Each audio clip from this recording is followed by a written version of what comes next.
ងខ្ញុំសូមអរគុណបងប្អូនទាំងអស់គ្នាដែលបានចូលរួមនៅថ្ងៃនេះបងប្អូនទាំងអស់គ្នាបានដឹងហើយថាសម្រាប់ការចេញពីសកម្មភាពរស់នៅរបស់បងប្អូនទាំងអស់គ្នា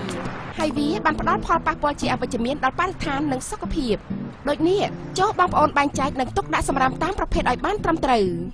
សម្រាប់ដែលអាចកែច្នៃបានដូចជាថង់ប្លាស្ទិកសំបកកំប៉ុងសំបក10ជ័រនិងក្រដាសត្រូវដាក់ក្នុងថង់ពណ៌បៃតងឬចោលក្នុងធុងសម្រាប់ដែលមានរូបសញ្ញាពណ៌បៃតងរីឯការសំណល់សរីរាង្គដែលរលួយដូចជា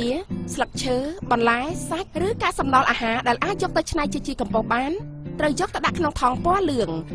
ឬចោលក្នុងធុងសម្រាមដែលមានរូបសញ្ញាពណ៌លឿងសម្រាប់សម្រាមផ្សេងៗដូចជាថ្មពិលអាគុយអំបែងកែវត្រូវដាក់ក្នុងថង់ពណ៌ក្រហម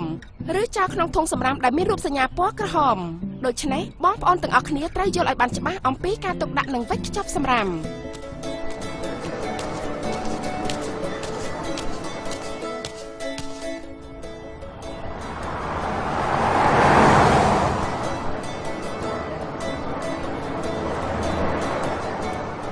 ក្រុងស្អាត